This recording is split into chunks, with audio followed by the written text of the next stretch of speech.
Hello and welcome to Occupational Medicine Pearls, the podcast where we explore key topics from the world of occupational and environmental medicine. I'm your host, Yi, and each episode we break down the science, the stories, and the practical insights that help us understand how work and environment shape our human health. Let's dive into today's pearl. Today's episode, we will dive into chromium. Chromium is a metal that is essential in one form, hazardous in another, and it is deeply embedded in many Australian workplaces. If you work with stainless steel, pigments, plating, or cement, chromium is already part of your world. Let's break it down. And you have heard of the name before, because it's due to Erin Brockovich, the real-life person, or it could be the movies, who you might have heard of that for the first time. The Erin Brockovich case is probably the most famous example of hexavalent chromium escaping the workplace and becoming a community hazard. It started as an industrial byproduct, ending up contaminating the groundwater, and it shows that how occupational exposures and environmental exposures are often two sides of the same system. Scary, isn't it? Alright, let's look into what is chromium. Chromium is 440473. It is a steel gray metal that appears in workplaces as dust, fumes, or liquid. It can exist in multiple oxidation states, but the three that matters the most are chromium metal, trivalent chromium or Cr3, hexavalent chromium or Cr6. Cr3 is naturally occurring and it is an essential nutrient found in green beans, broccoli, and high-bran cereals, so it is important to our tissue to function properly. But once we get to slightly different molecule structures, Cr6 become problematic. It is most common form that is encountered in workplaces and carries the highest risk. Here I will quote the Safe Work Australia's work exposure standard. It says for the 8 hours, Cr6 should not be more than 0.05 mg per cubic meter, and other chromium as 0.5 mg per cubic meter. However, from starting next year, WES will be replaced by workplace exposure limit, where the chromium does not have any safe exposure limit due to its carcinogenic potential. After this, we will look into who has the exposure at risk. Chromium exposure is common in industry. The first thing you have to think about is that chrome as a color.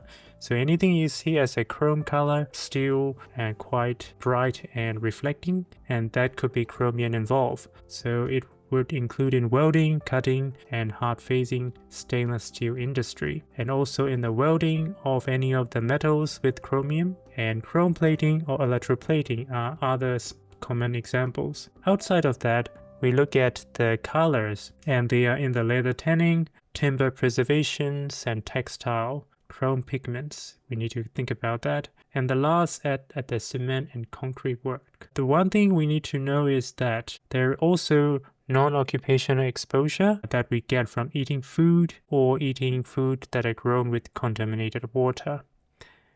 Unfortunately, smoking, similar to any other heavy metals, smoking increase the urinary chromium level. After this, we will collect the baseline information before starting any pre-employment work. In terms of the clinical history, we're focusing on any symptom related to skin, respiratory system, and any previous work or exposures. That should also include history of allergies and sensitization and smoking. Sensitization is important because once it is sensitized, even low-level exposure can trigger dermatitis or asthma. In the physical examination, we're looking for any signs of respiratory illness, chronic irritation, and airway hyperactivity, and that starts from the nose down to the lungs. With the skin, we need to look at hands and forearms in particular. Things we are looking for is any signs of atopic dermatitis, any ulceration, or any signs of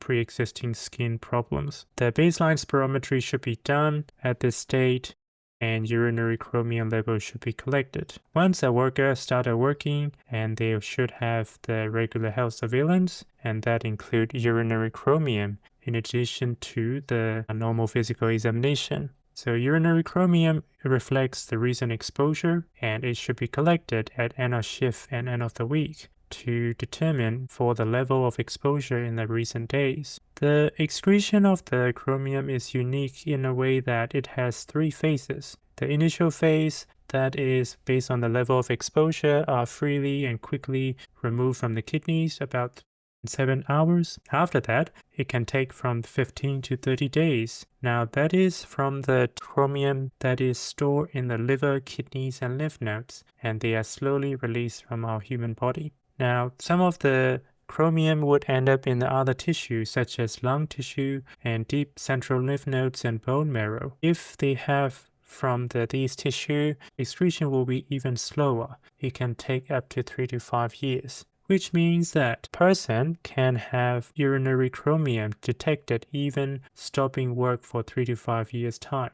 And also, its harmful effects can persist after initial exposure. In terms of the urinary chromium, it's an easy thing to do.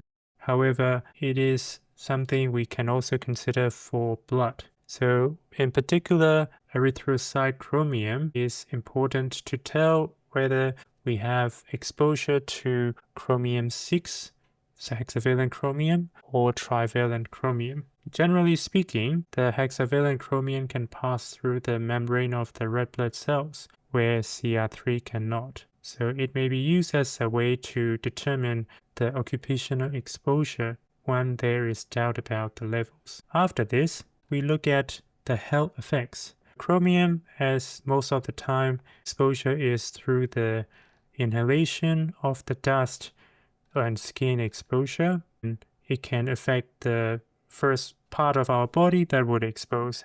It will affect our skin and will affect our nose and the lungs. On the skin, it can cause allergic contact dermatitis. That's important. It is common in printers, cement workers, metal workers, painters, textile workers, and leather tanners. Once allergic contact dermatitis develop, it is very persistent, and even a small dosage exposure in the future can trigger that again. The high dose exposure through the nose can cause perforation in the nasal septum, and it can cause chrome ulcers on the skin.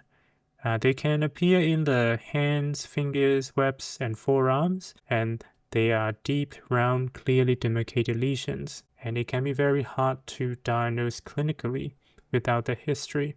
And also, when we inhale the dust and the fumes, it can cause asthma, bronchospasm, and airway reactions. And when similar to the skin, once the allergy develops, it can trigger the symptoms even with low-level exposures. In high-dose exposure, the hexavalent chromium can cause death of the liver cells, causing hepatic necrosis.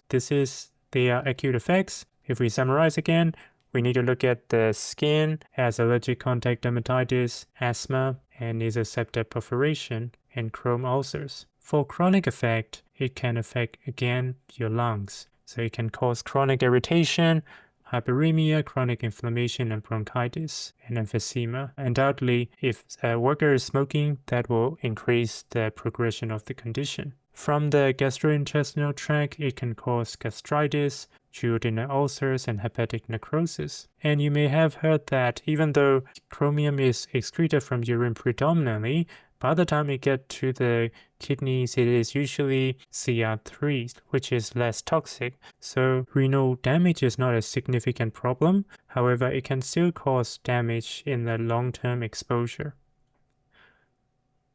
We also need to look at cancer risks. Cancer risks, as hexavalent chromium is category 1A and B carcinogen, and there is a documented clear excess mortality from lung cancer and sinonasal cancer. And this is particularly evident in the studies in chromic production, chromium plating, and synchromic pigment manufacturers. Because of that, there is no safe workplace exposure limit for hexavalent chromium. That's all I have to say for chromium for today. So if I have to close, what we need to remember is that chromium is a metal with two personalities. CR3 is essential and CR6 is dangerous. And in many workplaces, both are present and often invisibly. So we We'll use all the controls that we have to reduce the exposure level, but due to carcinogenic potential, we can't regard that as their safe exposure limit. Thanks for tuning in today. Join me again next time as we unpack another occupational health topic that deserves a closer look. Bye for now.